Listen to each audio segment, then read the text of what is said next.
Hello students, आखिरी दाव के फाइनल वीडियो नीट 2023 में आपका स्वागत है। टॉप 50 क्वेश्चंस हम अभी लेके आ रहे हैं। जैसे हम अभी करंटली टॉप 50 क्वेश्चंस डिस्कस करेंगे, वैसे ही मोहित सर भी आपके साथ टॉप 50 क्वेश्चन डिस्कस करेंगे। टोटल मिला के आपके पास 100 क्वेश्चंस का लिस्ट होगा। ये जो 100 क्वेश्चंस है वो हमने कहाँ से लिए हैं वो भी हम आपको बता देते हैं। 2022 के हमने 2 पेपर आपके साथ डिस्कस करे थे। आपको याद होगा, एक पेपर था the paper was nothing but your overseas and the another जो आपका पेपर था that was the re examination Ganga Nagar. मैं आपसे रिक्वेस्ट करूंगा कि अगर आपने वो 2 वीडियो नहीं देखे हैं तो वो आप लोग हमारे प्रोग्रामिक्स के चैनल में जा सकते हो, या तो वो 2 वीडियो के जो आपके पास हमारा डिस्क्रिप्शन है उसमें लिंक हमने दी है। अच्छा, अपार्ट फ्रॉम दैट जो दूसरे पेपर्स हैं, मैं 2022 का जो एक्चुअल पेपर है उसको अभी के साइड में रखता हूँ एंड मुझे बताना है आपको। एक तो है हमारे पास 2021 का पेपर जिसमें 2 सेट है हमारे पास। देन वी हैव 2020 के पेपर्स, उसमें भी हमारे पास 2 पेपर हैं। ये सारे पेपर्स को इकट्ठा करके हम लोगों ने आपसे selected 50 questions in the segment of electrodynamics and your modern physics and 50 questions optics, oscillation waves, mechanics, ये मिला के टोटल 100 क्वेश्चन का एक लिस्ट बना है। ये वीडियो थोड़ा सा लंबा है तो हम इसको 2 पार्ट में शूट कर रहे हैं। सो पहले हम फर्स्ट पार्ट में we are going to discuss first 25 questions. In the next part we are going to discuss the next 25 questions. ऐसे करके आपके पास टोटल मिला के 25-25 के 4 पार्ट के वीडियोस आपके पास आएंगे। अगर आपको नीट के लास्ट मोमेंट पे फिजिक्स में कुछ चीज़ को रिवाइज करना है तो आप इस वीडियो को देख सकते हो, बिकॉज हम यहाँ पे क्वेश्चन के साथ साथ ऑल द इम्पॉर्टेंट कंसेप्ट जो भी पॉसिबल है वो हम आपके साथ डिस्कस करें। Without wasting time let's start the session. सबसे पहले हमारे पास क्वेश्चन है, a light bulb and inductor coil are connected to an AC source through a key as shown in the figure. The key is closed and after some time an iron rod is inserted into the interior of the inductor. The glow of the light bulb, they are talking about the glow of the light bulb, क्या होगा? काफी अच्छा question है, theoretical है, still इसमें जो concept है वो हमें समझना है। आपको समझना ये है कि अगर हम बात करते हैं कि आपका आयरन रॉड अगर हम इंसर्ट करें, सो अगर हमने आयरन रॉड को इंसर्ट किया है इंडक्टर के अंदर तो what is going to happen. तो आपको समझना है, अगर आयरन रॉड इंडक्टर के अंदर गया तो उसका जो बी है वो इंक्रीज होना चाहिए। अब बी की वजह से अगर हम बात करते हैं, एक और एक इंपॉर्टेंट कंसेप्ट है जिसका नाम है एक्सेल। एक्सेल होता है 2πfl, बिकॉज अब यहां पे हम बात कर रहे हैं AC सोर्स की, तो एक्सेल क्या होता है बेटा 2πfl। And very very important thing is यहां पे है there is one more concept जिसका नाम है self inductance. Self inductance L होता है μ0 n² A by L। Yes, क्या होता है μ0, कैपिटल N लिख देते हैं, μ0 कैपिटल। अच्छा, what is the difference between capital N small n? Capital N is the number of turns, small n is number of turns per unit length. So अगर ये self inductance के बारे में बात करें तो वो directly proportional to number of turns का स्क्वायर है, डायरेक्टली प्रोपोर्शनल टू एरिया है। हम यहाँ पे लेकिन एक चीज भूल रहे हैं जो होता है μr। क्या होता है बेटा μr। So what happens is कि आयरन रॉड जब इंसर्ट करा जाता है तो सेल्फ इंडक्टेंस आपका बढ़ेगा। सेल्फ इंडक्टेंस के बढ़ने से आपका एक्सेल भी बढ़ेगा। एक्सेल के बढ़ने से आपका जो करंट है वो होता है V अपॉन, अगर हम बात करें सिर्फ अगर कॉइल को ले ले तो एक्सेल ले ले तो एक्सेल आपका बढ़ा, बट उसकी वजह से जो आपका करंट है वो डिक्रीज होगा और बल्ब की ब्राइटनेस करंट पे डिपेंडेंट होती है। हैंस बल्ब का जो ग्लो है वो डिक्रीज होना चाहिए and hence that is the current. आपको चीज समझनी है, कंसेप्ट जो यूज हुआ है यहाँ पे वो है कि whenever the switch is closed आपके पास करंट जो फ्लो होगा, इंडक्टर में आपके पास L बढ़ेगा अगर आप आयरन रॉड को इंसर्ट करोगे because of μr relative permeability. X L बढ़ा I कम हुआ and hence it is going to decrease the brightness of the bulb. Going ahead, a very important question related to transistor. ये question से बहुत सारे बच्चों को डर लगता है क्योंकि सर्किट इन्वॉल्व है, बट हम यहाँ पे स्टेप बाय स्टेप चीजों को देखेंगे। ट्रांजिस्टर क्लासिक सर्किट है और देखते हैं क्या दिया हुआ है। कॉमन एमिटर कॉन्फ़िगरेशन में रखा है, ये आपका एमिटर होगा, ये बेस है और ये कलेक्टर है। Collector voltage drop across load resistance connected to the collector circuit is 0.8 volt. So इसके अक्रॉस का वोल्टेज ड्रॉप 0.8 वोल्ट है। Perfect. The collector current is कितना? उन्होंने बोला है voltage drop across 800 is basically 0.8, बराबर ना। यहां पे मतलब उन्होंने चीजें बहुत बड़े लेवल पे देने का ट्राई किया, बट क्वेश्चन बहुत सिंपल पूछ लिया। वोल्टेज ड्रॉप 0.8 है, तो अगर मैं 800 से डिवाइड करूं मुझे करंट तो मिलना चाहिए। सो 0.8 अपॉन 800 करेंगे तो आई थिंक हर बच्चा एग्री करेगा कि अंकित सर यहां पे 8 अपॉन 8 तो 1 हो जाएगा, और अगर हम देखें तो 1 अपॉन यहाँ पे 1000 हो जाएगा। सो लेट मी पेन वापस धोखा देती हुई 1 अपॉन अगर मैं बात करूं 1000 की, now 1 upon 1000 is nothing but 1 milliampere. So 1 milliampere is the answer of your IC, that is the collector current. Very important thing to remember here, उन्होंने सिर्फ कलेक्टर करंट पूछा इसलिए काम हो गया, पर अगर यहाँ पे और चीजें मुझे डिस्कस करनी हो तो मैं आपके साथ डिस्कस कर सकता हूँ। That your emitter current is always equal to base current plus collector current. Beta और अल्फा आपको पता होना चाहिए और वो मैं दोनों ही आपके साथ यहाँ डिस्कस कर लेता हूँ। Beta is IC upon IB, alpha is IC upon IE। Very important. Alpha is always less than 1, beta is very very greater than 1, क्योंकि IB बहुत छोटा होता है। बहुत सारे बच्चे कंफ्यूज होते हैं कि सर मतलब याद नहीं रहता, तो एक चीज याद रखो, बीटा और अल्फा में न्यूमरेटर कॉमन है विच इज IC, तो वो तो सबको याद रह जाएगा। बीटा में B आता है, IB में भी B है, सो आई थिंक बीटा काफी इजी हो गया। अब बचा कौन सा? तीसरा करंट IE, तो वो तो अल्फा में आना चाहिए, सो ये बीटा और अल्फा हो गया। इन दोनों के रिलेशन के बेस पे क्वेश्चन भी एक आ चुका है। वेरी इंपॉर्टेंट कंसेप्ट, ट्रांजिस्टर इस बार का सबसे इंपॉर्टेंट टॉपिक है, एक क्वेश्चन आने के 100% चांस है, करके जाना। आगे बढ़ते हुए, this is the question for Kirchhoff's voltage law, Kirchhoff's current law.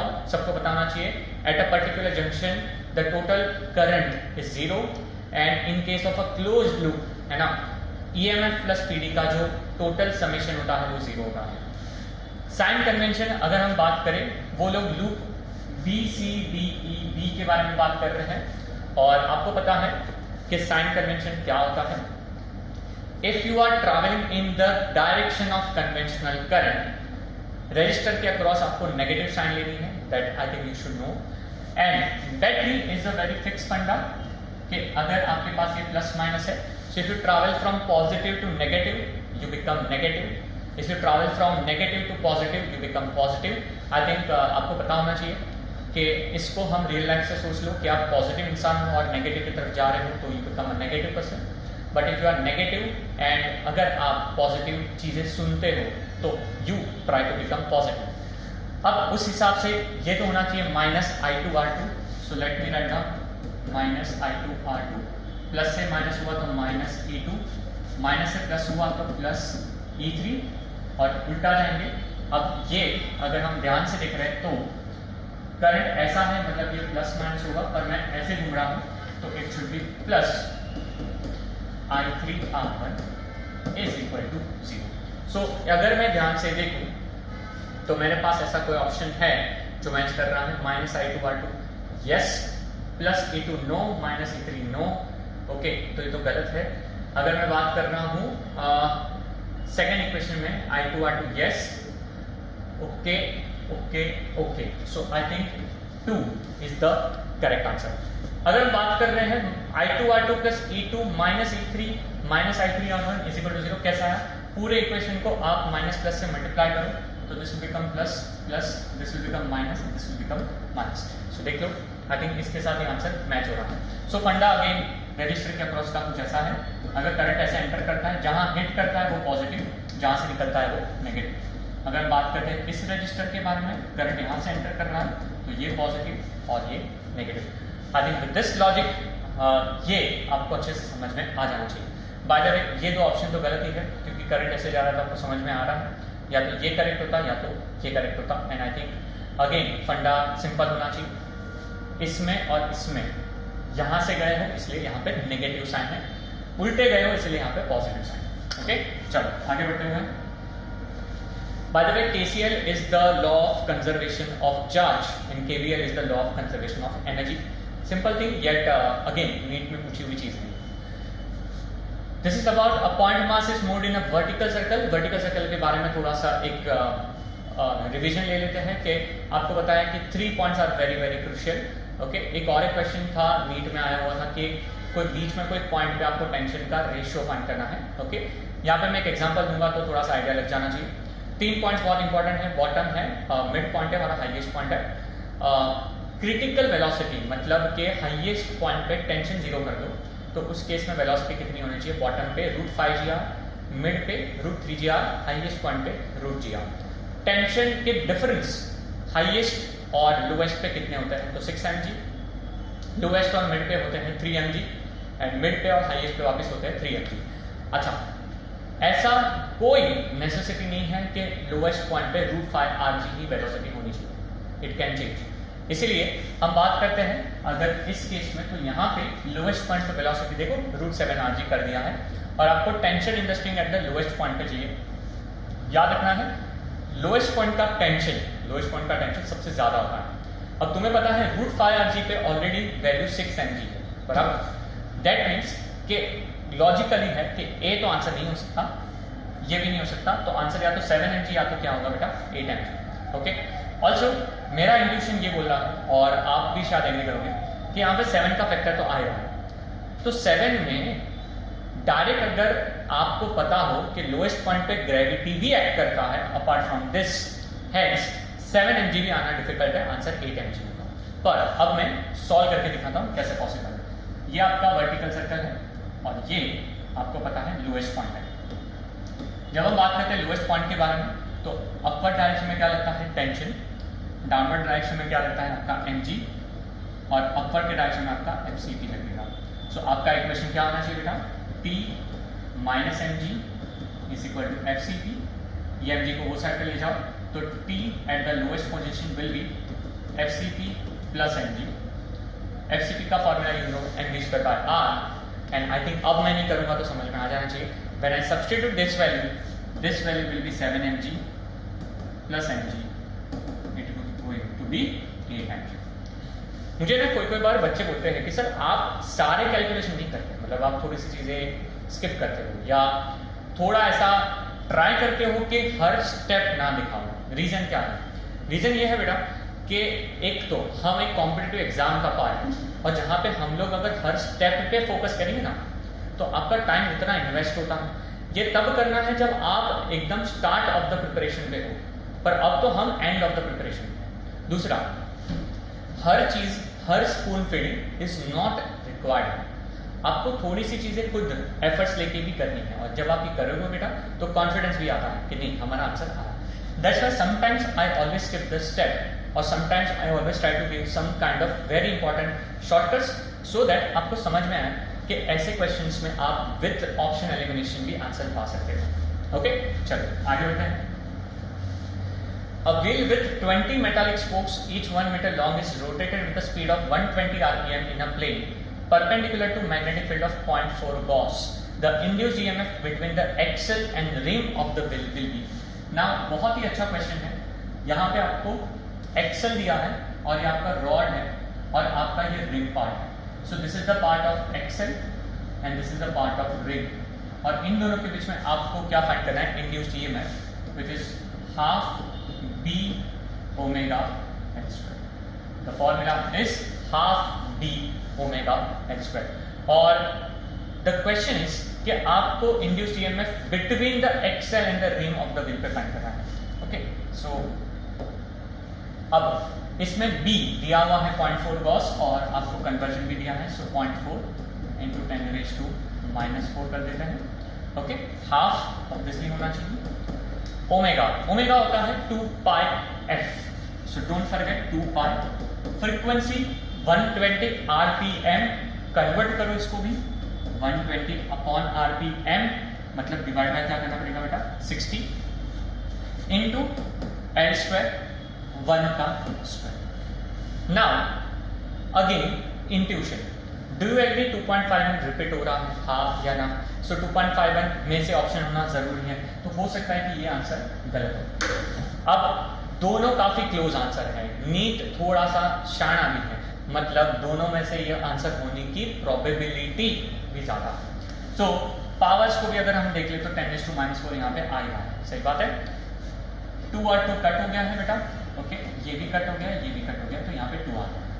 अगर हम बात करते हैं तो यहाँ पे 2 और 0.4, अगर मैं मान लो 4 जो ये 0.4 है उसमें से इसको यहाँ पे डाल दूँ बेटा, सो ये 10⁻⁵ हो जाएगा. भाई अगर 4 2 आपका 8 हो जाएगा, इंटू 3.14 होगा इंटू 10⁻⁵. मल्टीप्लीकेशन कर देते हैं. So if you multiply what is going to happen, 8 4 जा 32, 3 8 1 जा 8 प्लस 3 आपके पास हो जाएगा 11, 8 3 जा 24 प्लस 1 25. देखो आ ही गया है बाय द वे. वैसे 8 3 जा 24 से भी आप आंसर बता सकते हो, इंटू 10⁻⁻⁵ हो जाएगा. ओके, अब 25.12 है, सो इसको आप क्या 2.512 नहीं लिख सकते बेटा?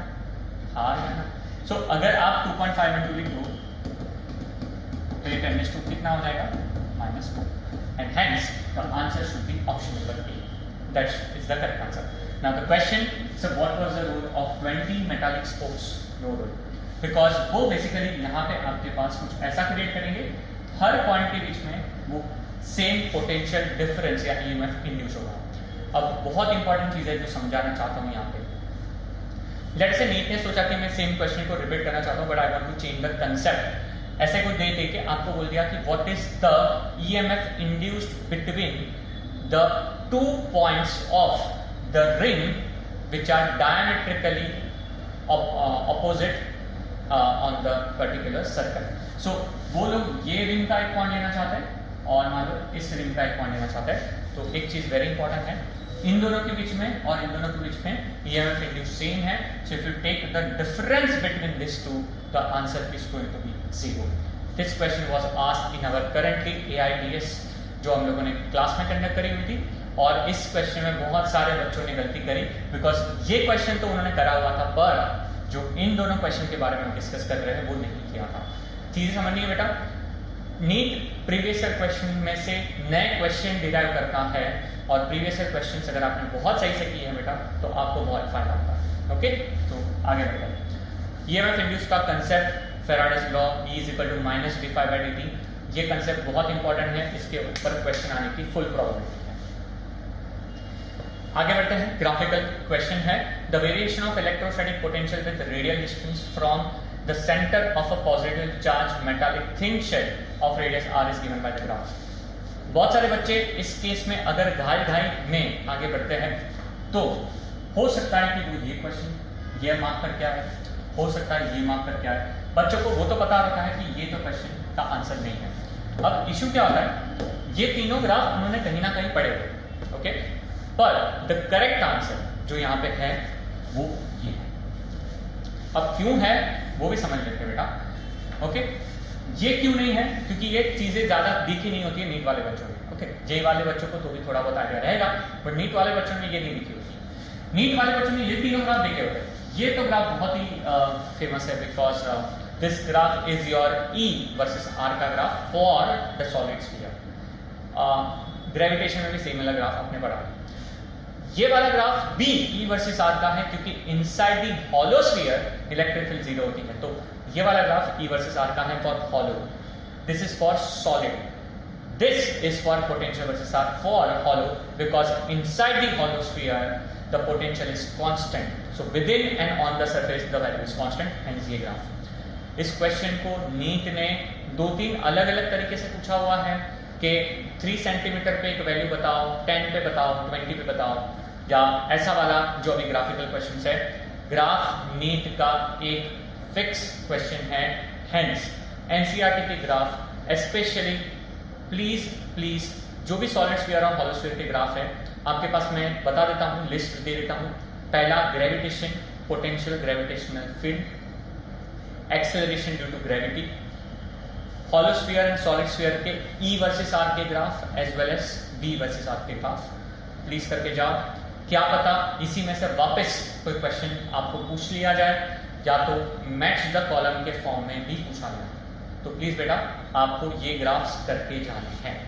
ओके, आगे बढ़ते हैं। Very important question capacitance with dielectric का है। डाइलेक्ट्रिक इन्होंने इंट्रोड्यूस किया हुआ है, तो कैसे इसको सॉल्व करोगे ना। हर बच्चे ने ये फॉर्मूला पढ़ा होता है कि मान लो ये कैपेसिटर है और बीच में डाइलेक्ट्रिक इंसर्ट कर दिया, तो ऐसे वाले का फॉर्मूला होता है C is equal to epsilon naught A upon D minus T plus T by K। अगर मैं बात करूं यहाँ पे तो बच्चों को ये डाउट आता है कि सर इसको मैंने राइट में शिफ्ट किया तो कुछ फर्क पड़ता है? नहीं पड़ता बेटा। जब तक ये फॉर्मूला में अगर आप देखोगे तो इसकी पोजीशन पे फर्क नहीं पड़ता बेटा, उसकी थिकनेस जो है उस पर फर्क पड़ता है। ओके, तो आई थिंक ये और ये का आंसर हम इससे डिराइव कर सकते हैं। पहले दूसरा, अगर मान लो यहाँ पे कोई दूसरा होता है ना, जैसे यहाँ पे वैक्यूम के बदले K1 और K2 होता, then you know this is known as the classic case of combination of dielectric. तो टेक्निकली पर्सनली मुझे आप पूछो तो मैं इंट्यूशन ऐसा आता है कि इस बार कॉम्बिनेशन ऑफ डाइलेक्ट्रिक के क्वेश्चन पूछने की प्रोबेबिलिटी ज्यादा है। ओके, सो सीरीज वाला पैरेलल वाला फॉर्मूला करके जाओ, काफी इंपॉर्टेंट कंसेप्ट है। ओके, तो यहाँ पे अगर हम बात करते हैं तो आपको लिखना पड़ेगा epsilon naught A upon D minus thickness आपको पता है which is D/2 plus again D/2 और K की वैल्यू 4 दी गई है तो 4 डाल दो। ओके, रेशियो लेना है तो इससे वैल्यू निकाल लेते हैं, फिर आई थिंक हमें आइडिया लग जाना चाहिए। ओके, तो आंसर क्या होगा चलो चेक करते हैं। सबसे पहले D माइनस D/2 आपका हो जाएगा D/2, so this is going to be epsilon naught A upon D/2 plus D/8। 2 और 8 का LCM 8 होगा, हार जाना, रुक जाओ, 8:5 पे आपका आंसर आ गया है। पर अगेन अगर आप ये करते हो ना तो समटाइम्स व्हाट हैपेंस कि आपको एक चीज ये समझनी थी कि ये भी शायद आंसर हो सकता था और ये भी हो सकता था अगर 4:1 8:2 के फॉर्म में था। तो मतलब नीचे और एक चीज आपको है कि घाई नहीं करनी और एक्स्ट्रा एक कैलकुलेशन कर लो इस केस में। 8 और 2 का LCM 8 होगा, तो यहाँ पे 4 से मल्टीप्लाई, यहाँ से 1 से मल्टीप्लाई, 4 और प्लस 1 करेंगे तो yes 8 epsilon naught A upon 5 आने वाला है। तो अब 8:5 तक करना। सो मैं नहीं बोला कि मेथड हमने 8 आया तो टिक करा और आगे बढ़े, मतलब गलत है। बट समटाइम्स जैसे मैंने बोला ना कि कोई बार ऐसे 1% ऐसे क्वेश्चन में गलती हो जाती है। ओके, याद रखो combination of dielectric is the next concept जो आपको करना है। Next, percentage relative error. इस बार भी रिलेटिव एरर के क्वेश्चंस आपने अगर ध्यान से देखे होंगे, मैंने ओवरसीज में साथ में जो हमारा री एग्जाम था उसमें और अभी देखो वापस इस बार मैंने डाला है। इस बार तो मैंने कैलकुलेशन वाले क्वेश्चन डाले हैं। परसेंटेज रिलेटिव एरर डालना है, मतलब सबसे पहले मुझे एब्सोल्यूट मीन एरर फाइंड करना पड़ेगा बेटा। For that what I am going to do, पहले तो मीन वैल्यू फाइंड करूंगा, ये सारे का रीडिंग करके मुझे ए मीन फाइंड करना है। And I think you know how to find a mean. सबको ऐड करो और डिवाइड बाय 1 2 3 4 5 डिवाइड बाय 5 करो। ओके, मैं सिंपल करता हूँ। 5 + 4 9 + 7 16 + 1 17 + 8 it is going to be 25। क्योंकि पीछे 25 आया है तो मैं जब डिवाइड बाय 5 करूंगा तो 5 से डिवाइड आराम से हो जाएगा।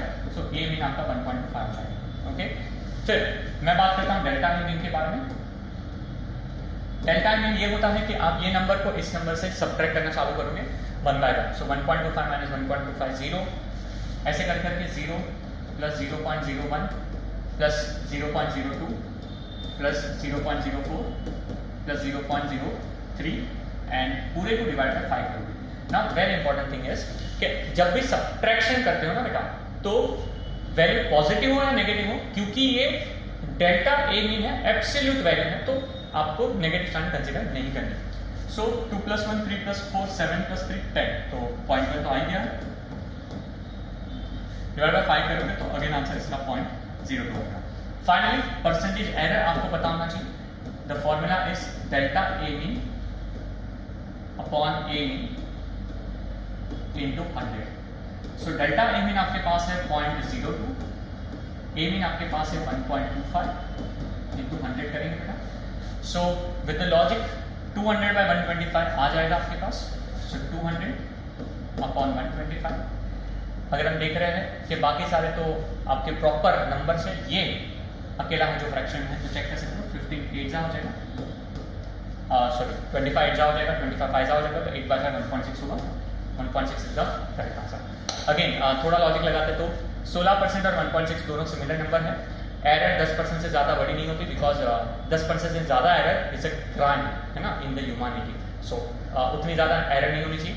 सो एरर लेस देन 10 होगी तो वो वाला ऑप्शन 1.6 है, टिक करो, आगे बढ़ो। That is the one of the. Next question है आपका आरएलसी सीरीज। मैं बार बार बता रहा हूं आपको और वापस आपको बताऊंगा कि आरएलसी सीरीज का क्वेश्चन आने वाला है। अब वो आएगा तो प्रॉब्लम यह है कि वैरायटी बहुत है, इसीलिए बच्चों को दिक्कत होगी। Okay, so we have try to cover 2 more variety in this particular video and आपके पास पहले के 2 वीडियो भी है, उसमें भी एक क्वेश्चन कवर किया है। सो वो 4 या 5 वैरायटी के क्वेश्चन में से घुमा के कोई क्वेश्चन बनेगा 100%। देखो क्वेश्चन क्या है। क्वेश्चन बड़े होते हैं तो थोड़ा पढ़ने में ही दिक्कत आती है, but still inductor something something something बहुत सारी चीजें बोली। यहाँ से मेन क्वेश्चन चालू है कि ये 40 है, ये 10 है और 40 है। आई थिंक ये भी काफी सिंपल है। The amplitude of current flowing through the circuit is 10√2, the impedance of the circuit is कितना। So technically they are asking you about the Z। Okay, वो क्या पूछा बेटा, आपको Z पूछा है। Z होता है, आपको पता होना चाहिए कि it is nothing but VRMS upon the IRMS। अब जब तक वो बोलेंगे ना कि यार ये वोल्टेज 40 दिया है, तो मान लो कौन सा वोल्टेज है, जब तक ना बोले तो अज्यूम करना है आरएमएस है, मतलब ये वैल्यू आरएमएस है। अगर वो बोलेंगे ना तो चिल्ला चिल्ला के बोलेंगे कि आरएमएस नहीं है। कैसे दिया, the amplitude of the current flow, मतलब यहां पे ये जो 10√2 एम्पियर है ना बेटा, 10√2 एम्पियर, ये आपका एम्पलीट्यूड है, मतलब आरएमएस नहीं है। तो इसको डिवाइड बाय √2 करेंगे तो आरएमएस मिलेगा। सो आपके पास नीचे वाला तो 10 पड़ा हुआ है, अब सिर्फ VRMS चाहिए, खत्म। आपको पता होना चाहिए VRMS is √of VR² plus VL minus VC the whole square. So √of VR², voltage across this is 40 minus 10 क्या हो जाएगा 30, तो आपके पास हो जाना चाहिए 50। सो 50 डाल दो, कट करो, सो आंसर हो जाएगा 5। Again a very important thing, याद रखो 2 5 वाले ऑप्शन है और इसमें 4 वाले हैं, पर अगेन थोड़ा सा यार मैं बता रहा हूँ ना कि इंट्यूशन थोड़े से होने चाहिए। ये 40 है बराबर ना, 40 और 10 तो सब्ट्रैक्ट होगा तो 30 होगा, 40 30 50 कैसा पाइथागोरियन ट्रिपलेट। तो 5 वाला ऑप्शन आ गया। √2 है तो √2 से डिवाइड कर रहा तो √2 चला गया, तो 5 ही आंसर करेक्ट है। Okay, with this let's move on. A capacitor of capacitance C is connected across the voltage supply V0 sin omega t. The displacement current between the plates of the capacitor would then be given by. Okay, मैं यहाँ पे 2 तरीके लेता हूँ। पहला तो the first method is कि मुझे पता होना चाहिए कि डिस्प्लेसमेंट करंट का फॉर्मूला क्या रहेगा, because if I don't know the formula then it is going to be a problem. So displacement current के 2 फॉर्मूला है। एक तो डिस्प्लेसमेंट करंट होता है C/dV/dt, जो हम यहाँ पे यूज करने वाले हैं, but apart from that there is one more formula which is very important. The formula is epsilon naught K A dE/dt। इस बार ये पूछा, क्या पता 2023 में ये पूछ रहे। सो अगर ये पूछा जाएगा तो टर्म्स पता होने चाहिए। एप्सिलॉन नॉट परमिटिविटी 8.85 वाला टर्म वो देंगे value, A area, K dielectric constant, dE/dt मतलब rate of change of electric field, है ना। So displacement current exist as long as there is a time varying electric field associated with the circuit. Very important statement, वापस चाहिए तो इसको सुनना। Displacement current exist तब तक करेगा जब तक टाइम वेरिंग इलेक्ट्रिक फील्ड है।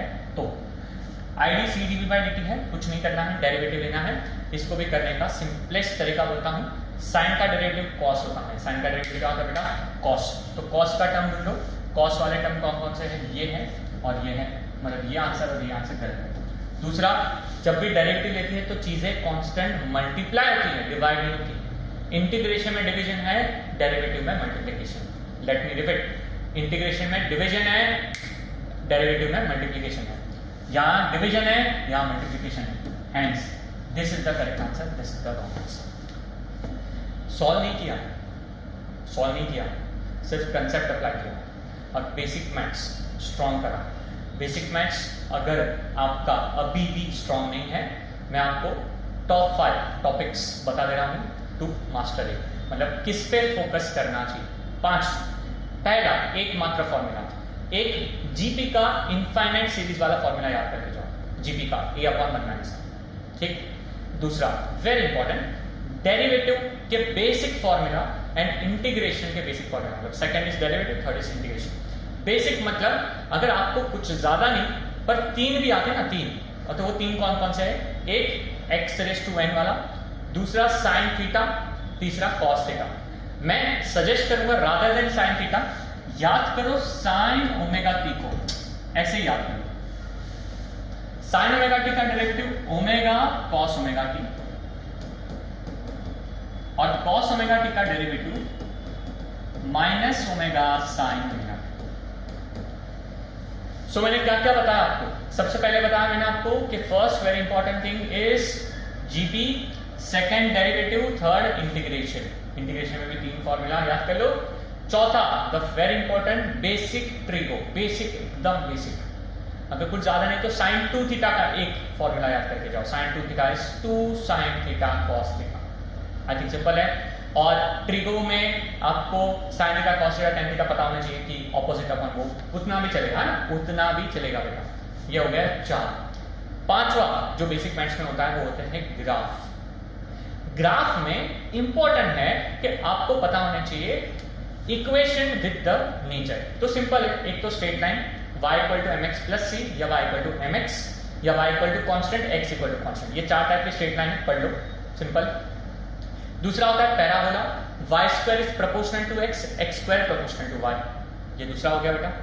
तीसरा अगर मैं बात करूं तो वैसे 2 से ही काम बन जाता है, पर तीसरा अगर चाहिए तो the last and the final is circle, x² + y² = r²। Simple. Ellipse में थोड़ा चेंज है, x² / a² + y² / b² = 1, ये एक चेंज होता है। पर जैसे मैंने आपको बताया 5 बेसिक मैथ्स के टॉपिक जो मैंने बोले, उसको ज्यादा नहीं तो है ना, जो ज्यादा फिजिक्स से डर लगता है, तो ये 5 टॉपिक अभी बोले हैं, उसको लिख दो और बस उसको आप एवरी सिंगल डे थोड़ा सा रिवाइज करो, आपको 100% हेल्प करेगा इन योर नीट 2023 एग्जाम। आगे बढ़ते हैं। The effective resistance of a parallel connection that consists of 4 wires of equal length, equal area of cross section and same material is 0.25। तो basically ये बोल रहे हैं कि आपके पास 1 है, 2 है, 3 है और 4 है। 4 को कैसे रखा हुआ है, ऐसा, 4 को पैरेलल में रखा हुआ है। ओके, तो लेट अस से this is r r r। अब चारों का अगर r है तो r/4 उनका इक्विवेलेंट होगा और उसकी वैल्यू कितनी दी गई है 0.5, तो r की वैल्यू हो जाएगी 1। Perfect. What will be the effective resistance if they are connected in series. अगर खाएगा करी ना, खाएगा करी कि यहाँ से r का वैल्यू 1 आया, पिक करा और आगे बढ़ने का ट्राई किया तो अटक जाओगे बेटा, क्योंकि -1 होगा आपका बेटा। चारों को वापस सीरीज में भी लगाना है तो 1 को 1 + 1 + 1 ऐसे करोगे, so the correct answer is 4, this is the wrong answer. Okay, simple question है। Series parallel capacitor as well as resistor पहले भी लिया है, आज भी और एक क्वेश्चन आने वाला है। Okay, the second part of the session में। ओके, सो अच्छे से करके जाना, ठीक है बेटा। ओके, इंपॉर्टेंट क्वेश्चन, थोड़ा सा ऑफ बीट है, देखो। An infinitely long straight conductor carries a current of 5 ampere. An electron is moving with a speed of 10⁻⁵ meter per second parallel to the conductor. The perpendicular distance between the electron and conductor is 20 centimeter. Calculate the magnitude of force experienced by the electron at that instant. Force QBE. Sin theta होता है, where theta is the angle between V and B. अच्छा, बच्चे ना बहुत सारे confuse होते हैं कि अंकित सर मुझे समझ में नहीं आता एंगल क्या है। ओके, तो मैं आपको बहुत सिंपल फंडा बताऊंगा। ओके, अगर फिजिक्स वीक है तो, है ना, मैं 2 केस में बता रहा हूँ। एक तो चलो तुम्हें समझ में आता है डायरेक्शन क्या है, जैसे अभी करंट ऐसे फ्लो हो रहा है, करंट ऐसे फ्लो हो रहा है, तो मैंने एक फंडा मेरे बच्चों को बताया हुआ है, करंट अगर फ्लो हो रहा है तो करंट के डायरेक्शन में जाओ तो उसका right is always cross and left is always dot. याद कर लोगे, simple. Right is always cross, left is always dot. Cross मतलब अंदर, डॉट मतलब बाहर। करंट ऐसे जा रहा है, ये उसका राइट है, ये लेफ्ट है, तो यहाँ पे क्रॉस, यहाँ पे डॉट, मतलब मैग्नेट फील्ड ऊपर आ गई बाहर। ओके, वेलोसिटी ऐसी या ऐसी कुछ भी होने दो, पैरेलल होने दो, पैरेलल मान लो ऐसा भी है, ये है तो एंगल 90 होगा। ठीक, अच्छा एंगल 90 नहीं भी है तो ऑप्शन से तो क्लियर हो रहा है कि एंगल का कोई यहाँ पे रोल तो नहीं आ रहा, और क्यू भी साइन थीटा में, थीटा 90 डालेंगे तो साइन 91 में। सो टेक्निकली एंगल का कोई टेंशन लेने की ज़्यादा ज़रूरत है नहीं। बात करते हैं क्यू के बारे में। क्यू आपका इलेक्ट्रॉन है, मतलब होना चाहिए 1.6 × 10⁻⁻19। वेलोसिटी है 10⁵। अब बात करते हैं बी। सर बी कैसे फाइंड करें? तो बी है इनफाइनाइटली लॉन्ग कंडक्टर। ये क्वेश्चन है the classic case of multi concept. दो चीज का कनेक्शन उन्होंने लगा दिया है। आपको यहाँ पे अब फॉर्मूला लगाना पड़ेगा μ0r/2π। μ0 के बदले 4π × 10⁻⁷ डालो। मैं थोड़ा सा चीजें आपको करके देता हूँ, आगे आप करोगे बेटा आज, है ना। अब इसमें मैं हेल्प ज़्यादा नहीं करूँगा। 10⁻⁻19 10⁵ करेंगे तो 10 आपका -14 हो जाना चाहिए बेटा। ओके, फिर उसके बाद μ0r/4π आया है, तो उसमें 4π × 10⁻⁷ करो तो 2 × 10⁻⁷ हो जाएगा। ओके, आई करंट दिया हुआ है मेरे हिसाब से, current is 5, so let's take 5 upon कुछ नहीं, तो आई थिंक इसकी जरूरत नहीं है, डिवाइड करना पड़ेगा। डिस्टेंस जो दिया है वो 20 सेंटीमीटर है, तो please write down 20 × 10⁻²। Everything is given, you can do it easily and then find out the answer. अच्छा, थोड़ा सा मैं आपका टाइम बचाता हूँ। ओके, 5 2 10 करोगे, वो 10 और अगर यहाँ पे से देखो तो 1.6/2 ही दिख रहा है, बराबर है बेटा। सो 1.6/2 मतलब 8 का फैक्टर है, पाई तो दिख ही नहीं था, मतलब मेरे हिसाब से the answer can be option D. Okay, see without calculation also NEET के क्वेश्चन बनते हैं, बस आपको चीजें फॉर्मूला कौन सा अप्लाई करना है वो पता होना चाहिए। ओके, अच्छा क्वेश्चन था ये। ऐसे क्वेश्चंस नीट में टोटल मिला के 50 में से ऑन एन एवरेज 4 से 5 की रेंज में होते हैं, ज्यादा नहीं होते। Okay, so don't worry. Next है एप्लीकेशन ऑफ डायमेंशन। आपके पास फोर्स, एक्सेलरेशन, टाइम दिया है और आपको एनर्जी, याद करो एनर्जी को इनके टर्म्स में लाना है। थोड़ा सा यहाँ पे क्वेश्चन पीछे चला गया है, F(a)t² करके है। ओके, और एनर्जी फाइंड करना है। अच्छा, अगेन जब हमने पढ़ा था ना तब भी हमने बताया था कि यार ऐसा लिखो, E = F⁻⁻⁷ A⁻⁷ T⁻⁷, फिर डायमेंशन डालो, दोनों साइड पे इक्वेशन फॉर्म करो, सबने पढ़ा होगा, है ना।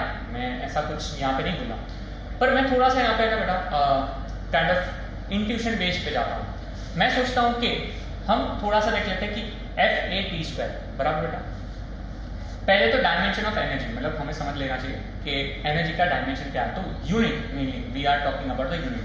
यूनिट हमें पता है कि एनर्जी होता है kg/s²। और जैसे मैंने बोला है कि डायमेंशन का एक क्वेश्चन आ रहा है, सो यूनिट डायमेंशन से 3 क्वेश्चन फिक्स है। एक क्वेश्चन तो आपका डायमेंशन हो जाएगा, दूसरा is the very important topic जिसका नाम है error. So error, vernier calliper, screw gauge, ये क्वेश्चन हो गया। तीसरा आपके पास पॉसिबिलिटी है सिग्निफिकेंट फिगर्स। ओके, तो 3 टॉपिक है इंपॉर्टेंट। kg/s² आपके पास इंपॉर्टेंट टर्म है। अब हम बात करते हैं कि मुझे F(a)t इससे एनर्जी का डायमेंशन क्रिएट करना है, बराबर बेटा। Okay, so what I am going to do, मैं सिंपल चीज करता हूँ। मैं पहले तो कोई भी एक ऑप्शन उठाता हूँ, कोई भी, लिटरली नॉर्मली मैं उठाता जब क्वेश्चन हूँ तो ऑप्शन में, तो बी या सी में से पहला एक ऑप्शन उठाता हूँ। प्रोबेबिलिटी के हिसाब से बी और सी का करेक्ट होने का थोड़ा सा ऐसा कुछ है। वैसे कोई ऐसा हार्ड बाउंड लॉजिक नहीं है बेटा, बस इंट्यूशन। सो मान लो मैं सी पे चला जाता हूँ। सी में अगर मैं देख रहा हूँ तो F(a)t⁻⁷ तो F है kg/s², बराबर। एक्सेलरेशन कितना चला है बेटा, m/s², और t-1 आया तो मतलब नीचे जाएगा। सो आई थिंक यार ये तो नहीं होगा, क्योंकि यहाँ पे जाएगा तो यार बहुत गड़बड़ हो जाएगी, इसके साथ तो मैच नहीं होगा, ये तो भूल ही जाओ। ये वाला ऑप्शन है F(a)-1t। अब मुझे क्यों लगा कि ये होना चाहिए, यहाँ पे मुझे समझ में आ रहा कि यार ये अगर कट हो ना कुछ तो मजा आएगा। ओके, पर देखते हैं उससे कुछ फायदा हो रहा नहीं हो रहा। F(a)-1t kg/s², a-1 है तो a को उल्टा लिख दो, sec²/मीटर into second. So I think यहाँ पे भी इश्यू है कि मीटर कट हो रहा है, तो ये भी मेरे हिसाब से करेक्ट ऑप्शन नहीं है। पहला ऑप्शन लो, पहले kg metre per second square, acceleration metre per second square, time second, second गया पर सेकंड क्यूब आ गया और यहाँ पे सेकंड स्क्वायर। तो अगर आप ये दोनों ऑप्शन देखें तो इसमें एक सेकंड एक्स्ट्रा आ गया, hence 2 is the correct answer. आज अब समझा होगा सबको, है ना। सो रादर देन हर एक चीज को सॉल्व करने से बेटर है कि आप पहले एनर्जी लिख दो और ऑप्शन से मार्क करो, चाहो तो लाइन से चल सकते हो, टाइम लेना, ऐसा कोई घाई करने की जरूरत नहीं है, and you will get the answer. Next, the equivalent capacitance. ये क्वेश्चन जब आया था ना नीट में, मुझे अभी याद है, तब बहुत सारे बच्चों ने इसका गलत आंसर मार्क करा था, क्योंकि वो लोग कंफ्यूज हुए थे ये सी और ये सी में और ये सी और ये सी में, पर कुछ चीज समझ नहीं है। मैंने बोला है जिसका नाम है इक्वल पोटेंशियल मेथड। ओके, जो जंक्शन आपको सेम पोटेंशियल देता है वहां से उसके बीच में जो भी चीज होती है वो रिडंडेंट होती है। जैसे ये पॉइंट ए है, ये भी पॉइंट ए है, ये भी पॉइंट ए है, ये पॉइंट बी है, तो ये भी पॉइंट बी है, ये भी पॉइंट बी। अच्छा, जंक्शन तब तक अपना नाम चेंज नहीं करता तब जब के बीच में कोई डिवाइस ना आ जाए। जैसे यहाँ से यहाँ के बीच में कैपेसिटर ना बेटा, तो जंक्शन नाम चेंज हो जाएगा। पर आप इश्यू देखो, यहाँ से यहाँ के बीच में कुछ नहीं है तो बी आ गया, यहाँ से यहाँ पे कुछ नहीं है तो बी आ गया। अब ये तो बी हो गया तो कैपेसिटर का कोई रोल ही नहीं है, मतलब इसको हटा दो, अगर हट गया तो आपके पास एक ये हुआ और एक ये हुआ। अब ये दो कैपेसिटर किसमें आ गए, पैरेलल में, सो आंसर इज 2। ऐसे क्वेश्चन नीट की खासियत है, ऐसे क्वेश्चन नीट की खासियत है। मैं एक और एक एग्जांपल दे देता हूँ। एक हमारे मॉडल में क्वेश्चन था बेटा,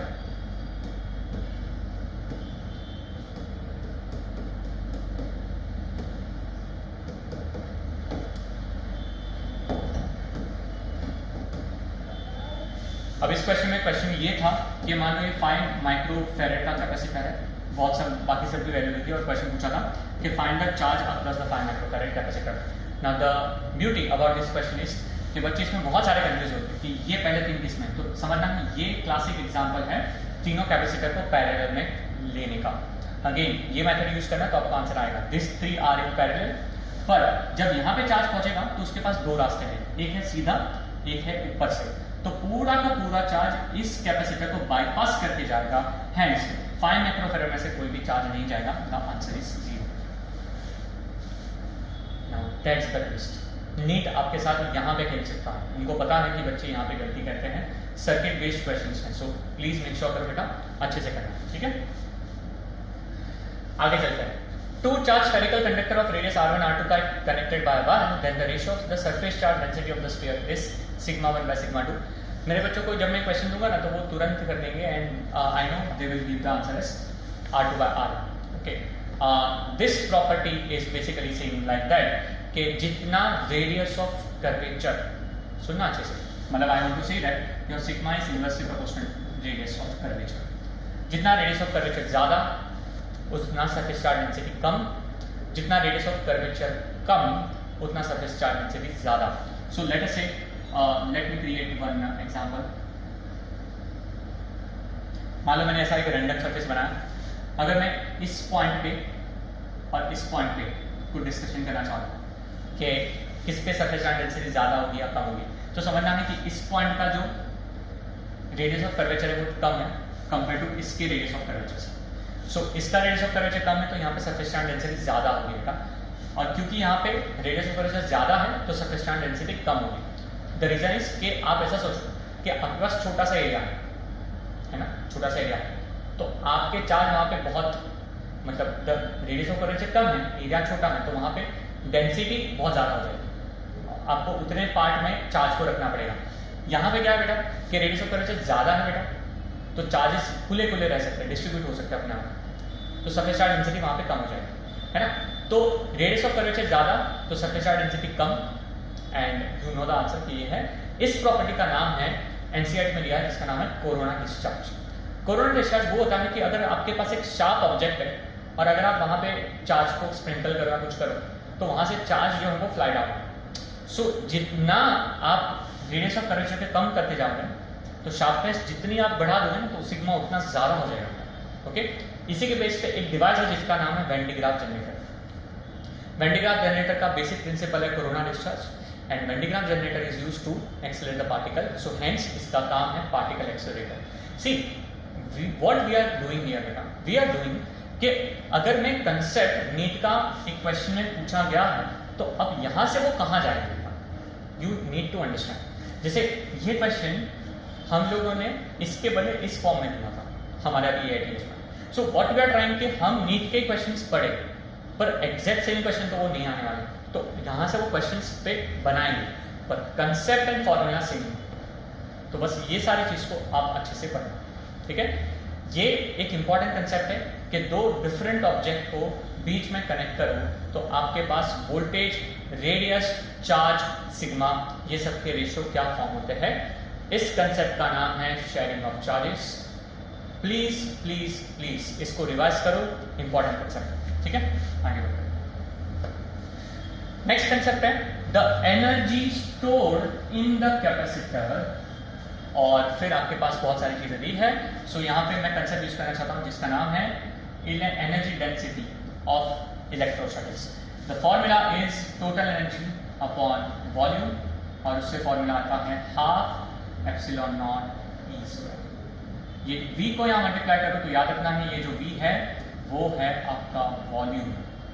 सो वॉल्यूम जब यहाँ मल्टीप्लाई करोगे तो वो हो जाता है half epsilon not E square into AD, और ये आपका एनर्जी हो जाता है। नाउ एनर्जी स्टोर्ड पूछा है इसलिए ये आंसर आपका करेक्ट है। पर अब ट्विस्ट मैं दे देता हूं आपको। ट्विस्ट ये हो सकता है कि नीट आपको पूछे the energy supplied by the battery. आपको याद होगा अगर एक कैपेसिटर है और एक एनर्जी सप्लायर है तो एनर्जी सप्लाई जो होती है वो होती है QV और स्टोर होती है half QV। So technically 50% energy capacitor की लॉस्ट होती है एज अ हीट एनर्जी। ये मैं बोल चुका हूं, वापस दोहरा रहा हूं क्योंकि नीट की आदत है कंसेप्ट को रिपीट करना बार बार। एनर्जी स्टोर्ड हाफ होती है, सप्लाई 100% होती है। सो उस केस में आंसर चेंज हो जाएगा, half epsilon not E square AD के बदले epsilon not E square AD हो जाएगा अगर energy supplied by the battery होता तो। ओके, याद रखना। आगे बढ़ते हैं, बहुत ही प्यारा क्वेश्चन है, देखो। A car starts from rest and accelerates at 5 meter per second square. At t equal to 4 seconds, a ball is dropped out of a window by a person sitting in the car. मुझे अभी भी याद है motion of plane, motion of straight line, ये सब जब chapter starting में NEET में पढ़ते थे बेटा, तो वहाँ पे एक NCERT में क्वेश्चन है कि अगर आप एक मूविंग ट्रेन में हो और आप मूविंग ट्रेन के विंडो से एक ऑब्जेक्ट या बॉल को रिलीज करते हो तो what will be the path observed by the person in the train and what will be the path observed by the person outside the train which is standing on the road। बहुत अच्छी चीज़ है ये, चीज़ों को please revise करो बेटा। उस concept से इन्होंने क्वेश्चन बना दिया कि what is the velocity and acceleration of the ball at t is equal to क्या होगा बेटा 6 सेकंड। सो क्या करना है बेटा, इसमें क्या करना है, कार को रेस्ट से चालू किया है तो उसका जो इनिशियल वेलोसिटी है वो तो 0 है। Okay, let me change the colour, थोड़ा सा लाइट हो गया। Okay, velocity acceleration of the ball at t equal to 6 second है, तो पहले तो देख लेते हैं कि कार की वेलोसिटी 4 सेकंड पे कितनी होगी, फिर बॉल को 4 सेकंड पे ड्रॉप किया। ओके, तो मैं लगा सकता हूँ v is equal to u plus 8। Initial 0 लेते हैं, 8 5 लेते हैं और t कितना लेते हैं बेटा 4, तो इनिशियल फाइनल वेलोसिटी कितनी हो जाएगी 20 metre per second at t equal to 4 second. अब आई थिंक सारे भी चेक करेंगे, कार में से ऑब्जेक्ट को रिलीज किया मतलब बॉल की वेलोसिटी भी कार की जितनी हो जाएगी। अब बॉल क्योंकि ड्रॉप हो रहा है ना तो उसके पास दो, एक तो हॉरिजॉन्टल है और एक तो आपके पास क्या है बेटा वर्टिकल। एक तो हॉरिजॉन्टल वेलोसिटी होगी, एक वर्टिकल होगी, है ना, क्योंकि अब ये मोशन इन स्ट्रेट लाइन नहीं हुआ, ये 2D हो गया। ओके, तो मैं अब यहाँ पे लिख देता हूँ कि initial velocity of the ball आपका 20 हो जाएगा। In which direction, x direction, पर initial velocity in the ball is going to be 0, क्योंकि कांस्टेंट एक्सेलरेशन था तो उसमें तो चेंज नहीं होने वाला, हाँ या ना, नहीं होने वाला। So what I am going to do is this, मैं ux को 20 ले लूंगा, uy को 0 ले लूंगा, मैं uy फाइंड करना चाहूंगा और I can say not uy but मैं vy फाइंड करना चाहूंगा, वेलोसिटी इन y direction. Okay, initial velocity तो 0 है तो मैं माइनस g इंटू टी करूंगा t। Now the question, time क्या है, टाइम हम स्टार्ट कर रहे हैं फ्रॉम 4 सेकेंड क्योंकि बॉल को 4 सेकेंड पे ड्रॉप किया है और मुझे फाइंड करना है at 6 second. So technically ball के लिए टाइम है ना 4 है ना 6 है, बॉल के लिए टाइम है 2। कहां से आया 6 माइनस 4 करिए, ये था क्वेश्चन में ट्विस्ट। तो 6 माइनस 4 करेंगे तो 2 आएगा, अगेन इसका आंसर आ जाएगा -20 metre per second in Y direction. So x का 20 है, y का 20 है, तो आपका वेलोसिटी हो जाएगा अंडर रूट ऑफ 20 का स्क्वायर प्लस 20 का square, answer is 20√2 metre per second. So 20√2 metre per second answer है। अब दो ऑप्शन है, कॉमन सेंस है, बॉल फ्री फॉल कर रहा है बेटा, बॉल फ्री फॉल कर रहा है, फ्री फॉल है तो उसके पास एक ही फोर्स है, ग्रेविटेशनल फोर्स, सो 10 तो होना चाहिए, hence option 4 is the correct answer. Okay, I hope आपको समझ में आ रहा है अच्छे से बेटा। अगर लगे कि इस क्वेश्चन को वापस एक बार दिखना है तो थोड़ा पीछे लेके जाओ एंड वापस इसको एक बार अच्छे से सुनो। ओके, आगे बढ़ते हैं। Logic gate, very important concept, पता है लॉजिक गेट का क्वेश्चन आने वाला है, तो क्यों ऐसा नहीं करना कि लॉजिक गेट करके जाओ। हमने यहाँ पे ट्राई ये किया है कि लॉजिक गेट के जो क्वेश्चंस है ना वो लास्ट 2 वीडियो में भी डाले थे, इसमें मैंने स्पेसिफिकली 2 डाले हैं। So I have covered 4 types, different types of logic gate की वेराइटी।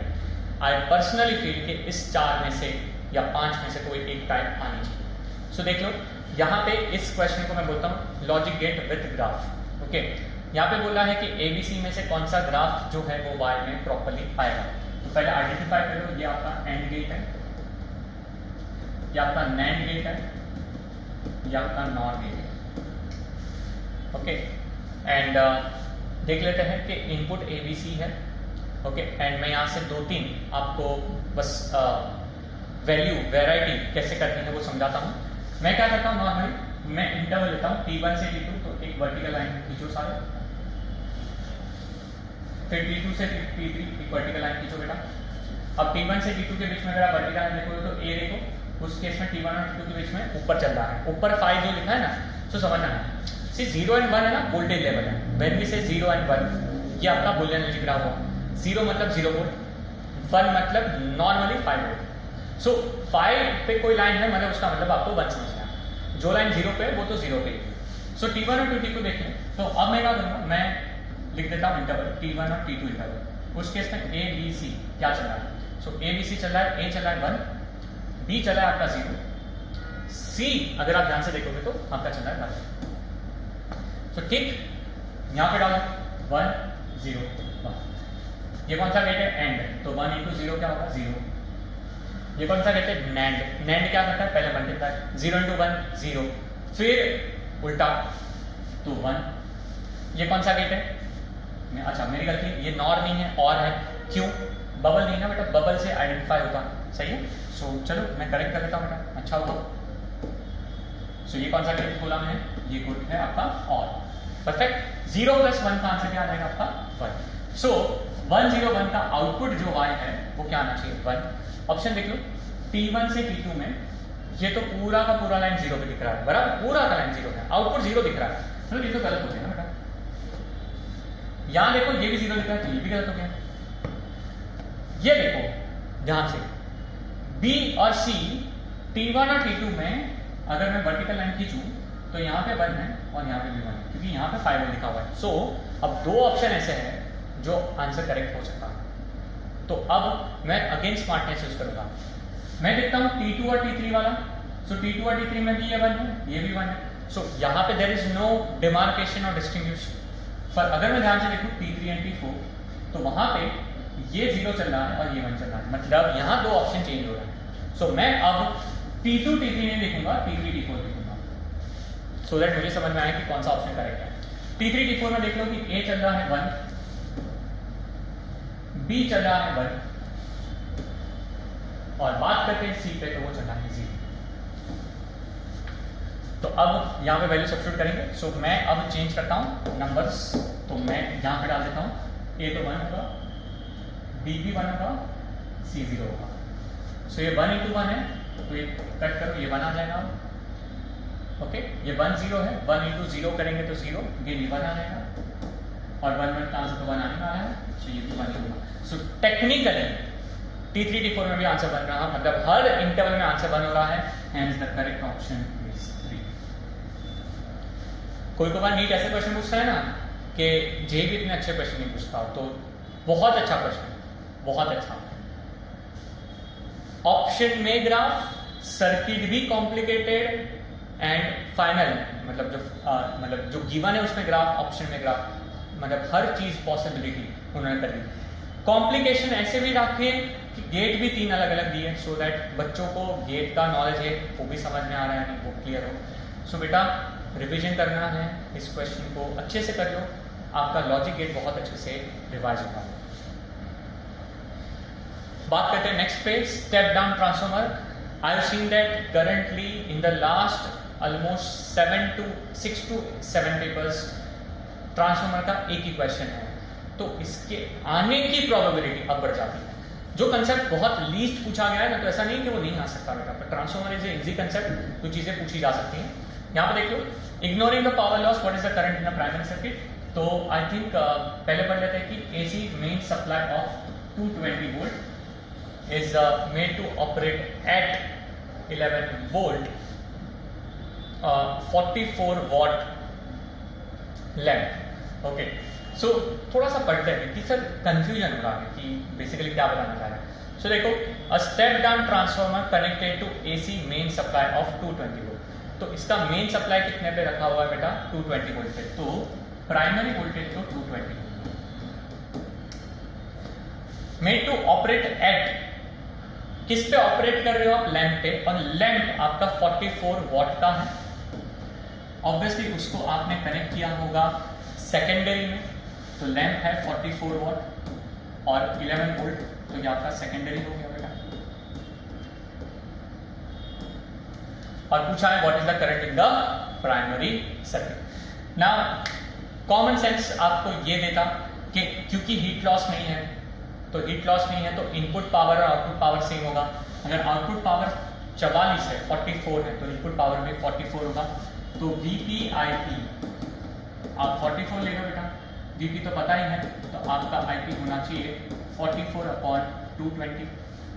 अगर ये 22 से कट कर दे तो ये 10 आएगा, ये होगा तो 0.2 एम्पियर इज द आंसर। एक चीज और एक है, वापस बताता हूँ। प्राइमरी में अगर वोल्टेज ज्यादा होता है सेकेंडरी के कंपैरिजन में, तो उसका करंट कम होता है। सो ये दो तो हो ही नहीं सकते, इन दोनों में से कोई आंसर होगा। सो ऑप्शन एलिमिनेशन से 2 पे तो पहुंच जाओगे। ओके, ट्रांसफॉर्मर में एक इंपॉर्टेंट कंसेप्ट है ES/EP, IP/IS, NS/NP, transformation constant. तो ये आपका पहला फॉर्मूला है। Percentage efficiency ES/IS EP/IP into 1। This is the second formula. Okay, चलो ये बढ़ते हैं। 3 resistors something are connected, the ratio of I3/I1 in terms of resistance used in the circuit। ये क्वेश्चन जब मैंने बच्चों को क्लास में बताया था ना, मतलब अभी जब सॉल्व कर रहे थे, तो बच्चों ने तुरंत बोला कि सर ये तो आपने एज अ प्रॉपर्टी लिखवाया है इन नोट्स, क्योंकि इस प्रॉपर्टी को मैं बच्चों को बताता हूँ कि जिसका नाम है करंट डिवाइडर रूल। क्या बोलते हैं बेटा हम? Current divider rule. Divider rule क्या बोलता है कि अगर आपको यहाँ का करंट फाइंड करना है तो आपको सामने देखना है, which is R2 upon addition करना होगा R1 plus R2 plus R3 करना पड़ेगा, क्योंकि रेजिस्टेंस आपके R2 प्लस R3 है, तो R2 प्लस क्या करो R3 into the total current which is I1। तो I3 अपॉन I1 अगर करेंगे तो रेशियो क्या आना चाहिए? R2 upon R2 plus R3। खत्म, that is the answer. So option elimination तो इतना इजी होता कि आप देखो तो 1, 2 और 3 में तो R1 है, R1 तो आ ही नहीं सकता बेटा, तो वहीं खत्म हो गया मुझे, है ना। So that's the answer. So current divider rule is a very very powerful tool. यहाँ का वोल्टेज फाइंड करना है, यहाँ का रेजिस्टेंस देखो, यहाँ का करंट फाइंड करना है तो यहाँ का रेजिस्टेंस देखो, सामने देखो, यू गेट द आंसर। ठीक, नेक्स्ट अगेन बहुत प्यारा क्वेश्चन है। F equal to Q bracket में V cross V, QV cross ये सब दिया है।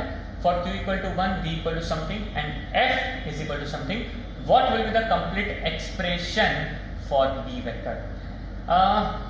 पता है बेटा होता क्या है कि आपको यहाँ पे चीजें दी गई है, समझ में आ रहा है बेटा, और आपको B फाइंड करना है। नॉर्मली क्या देते हैं? B देते हैं, B देते हैं और F फाइंड करना है। यहाँ पे F और B दिया है और B फाइंड करना है। So it's inverse process all together.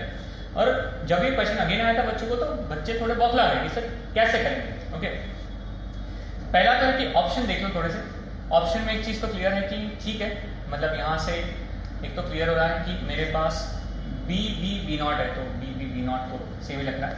Okay, हम अंकित सर एक काम करते हैं, बी नॉट जो है वो अलग है और बी बी ऑब्वियसली अलग है। तो एक काम करो, सबसे पहले आप डिटर्मिनेंट फॉर्म करो।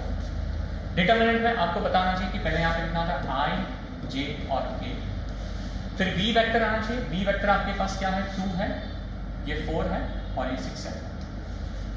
फिर आपका बी आना चाहिए विच इज बी बी और बी। ठीक है, पहले तो हम सिंपल करेंगे। देखो आपको पता है कि इसमें साइन कन्वेंशन क्या होता है, ये पॉजिटिव होता है, ये नेगेटिव होता है, ये पॉजिटिव होता है। मैं आपको थोड़ा सा शॉर्ट कर देता हूँ कैसे करना है इसमें। सबसे पहले वैसे तो लाइन से चलना चाहिए, आई करना चाहिए, फिर जे करना चाहिए, फिर के करना चाहिए। मैं थोड़ा सा अलग करूंगा, मैं थोड़ा स्मार्टनेस यूज करूंगा। मैं पहले के को सिलेक्ट करूंगा, मैं के की कॉलम और रो का एलिमिनेट करूंगा। तो मैं पहले के लिख दूंगा और के ऐसा लिखना चाहिए, के bracket again let me change the colour, के कॉमन मल्टीप्लाई 2b माइनस 4।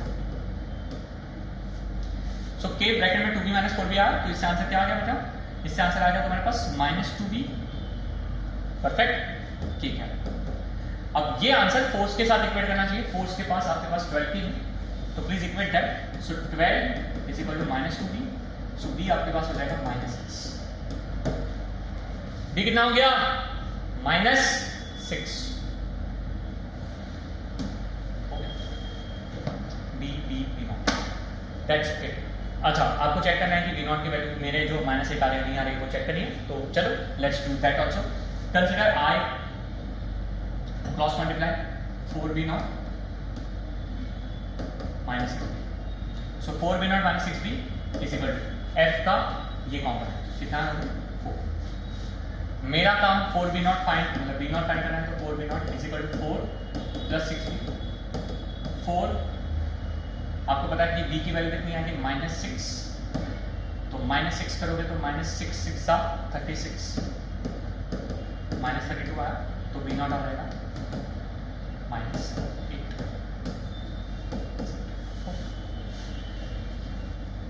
क्या किया बेटा, अगेन कंसेप्ट आई जे के डिटर्मिनेंट की प्रैक्टिस। इसके ऊपर स्केलर वेक्टर में आपको पता है कि क्रॉस प्रोडक्ट के questions v equal to omega cross r, angular momentum के क्वेश्चंस, टॉर्क के questions.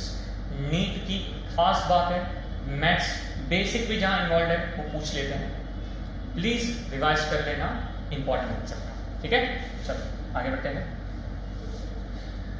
A particle of mass m is projected with a velocity v equal to kve from the surface of the earth. The maximum height above the surface reached by the particle is कितना? Maximum height reached by the particle above the surface. Okay. So consider इस point से object को ऊपर throw किया with the velocity kve और highest maximum height पे पहुंचेगा h max, मान लो ये है आपका h।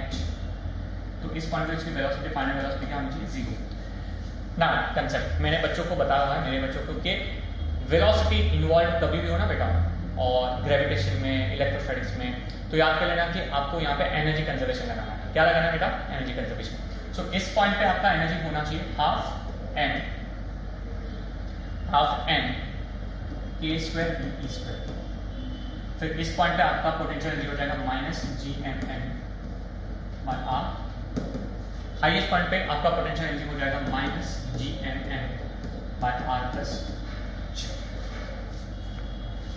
आई होप समझ में आ रहा होगा क्या चल रहा है यहाँ, ठीक है। ओके, उस हिसाब से अगर मैं बात करूँ तो हाफ m k स्क्वायर। अब बात करते हैं s के वेलोसिटी। s के वेलोसिटी का फॉर्मूला इज, आपको पता होगा, द फॉर्मूला फॉर s के velocity is √2gm/r। Okay, the formula is √2gm/r, क्योंकि उन्होंने बोला है कि ve इज योर s के वेलोसिटी। सो मैं डाल देता हूँ 2gm/r। सो यहाँ से ये कट हो गया बेटा, तो मेरे पास क्या आ गया है, अगर आप ध्यान से देखोगे तो it is k square gmm/r, this -gmm/r is -gmm/r+h। Ankit sir gmm cut करो, और यहाँ से अगर हम बात करें तो K square minus 1 right term आ रहा है अपॉन आर आ रहा है, ऊपर आ रहा है minus 1 upon R plus H. I think we can cross multiply. If you cross multiply तो क्या हो जाएगा, so we can cross multiply तो हो जाना चाहिए K square minus 1 times R plus K square minus 1 times H is equal to, यहाँ cross multiply कर तो माइनस आर हो जाएगा। ठीक, उसके बाद जो ये टर्म है माइनस आर, तो के स्क्वायर आर राइट में जाएगा तो क्या हो जाएगा माइनस के स्क्वायर आर हो जाएगा, बराबर है। ओके, तो मेरे पास कुछ ऐसा बनना चाहिए K square minus 1 H is equal to, ये राइट में जाएगा तो माइनस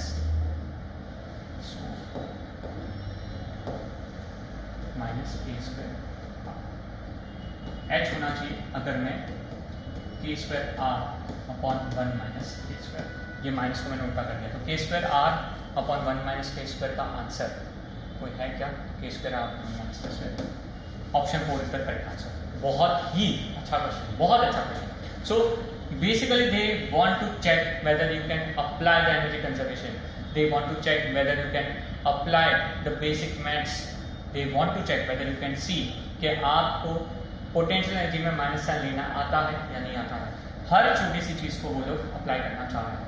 आई नो मेरा सोल्यूशन थोड़ा सा क्लमजी है, पर आई थिंक यू गॉट इट कि कैसे सॉल्व करना है। Okay, that is what is more important. Okay, आगे बढ़ते हैं। 27 drops of same size are charged at 220 volt each. They combine to form a bigger drop. Calculate the potential of the bigger drop. इसके तो again 2-3 तरीके हैं। एक तो है कि ऑब्वियसली तुम पूरा मेथड करो, बड़े बड़े ड्रॉप्स लो, फिर उसका रेडियस फाइंड करो, एंड बहुत सारा है।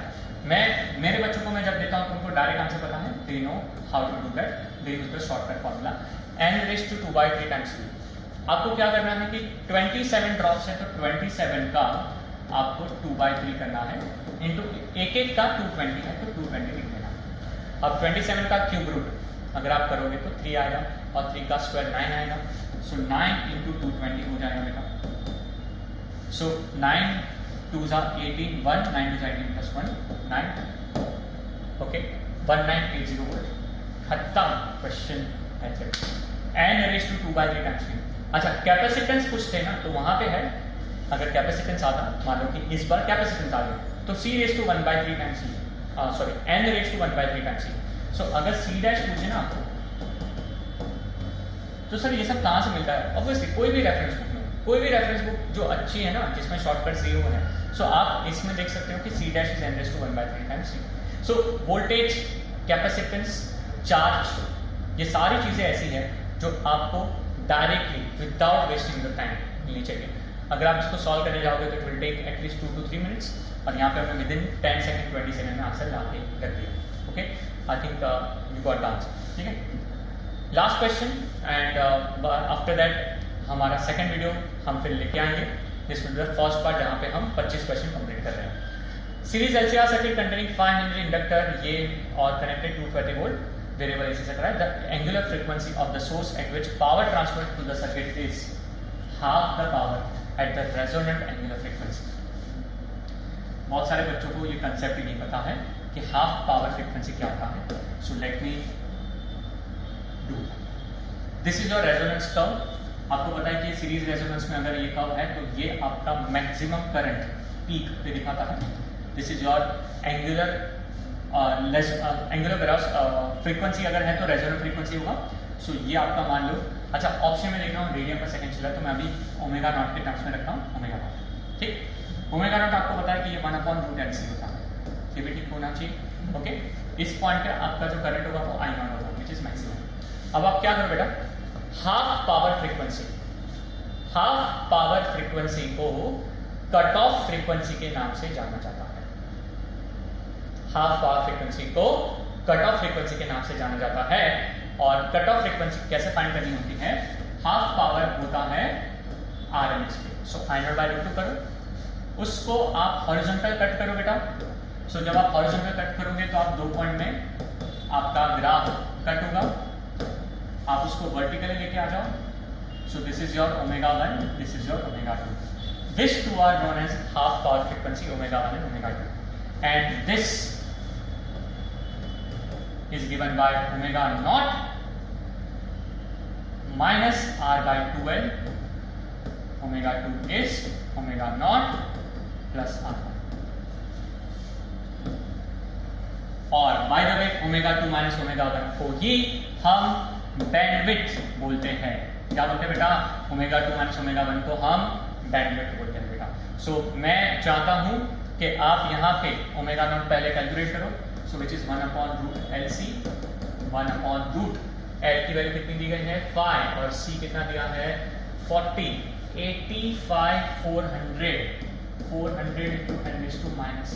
ओके, 10⁻⁶, 10⁻3, 10⁻3 जाएगा ऊपर तो 10,000, 400 मतलब 20 हो जाएगा, 50 हो जाएगा। तो सेंटर तो 50 है, तो 50 है, इतने बड़े बड़े ऑप्शन तो हो ही नहीं सकते, तो इन दोनों में से कोई ऑप्शन होगा। ओके, दूसरा r/12 करना है तो r/12 कर देते हैं। r/12 करने के लिए r की वैल्यू कितनी है बेटा? r की वैल्यू 40, चलो 40 ले लो। 2l, l कितना दिया 5, फाइन। सो 12 कर दिया बेटा, तो 5 2 10 तो 4 है, perfect. So 50 plus 4, 50 minus 4, so the correct answer is 4654. The correct answer is 4654.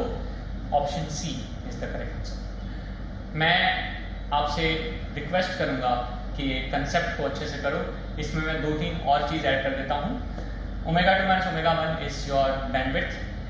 Quality factor is resonant frequency upon bandwidth. तो quality factor is inversely proportional to bandwidth. Bandwidth जितना कम, quality factor ज़्यादा.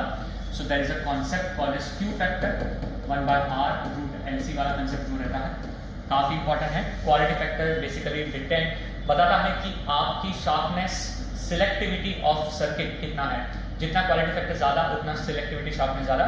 NEET में question आया हुआ है कि 3 RLC के value दिए थे और पूछा था किसमें से आप सर्किट को सिलेक्ट करोगे for a better sharpness value.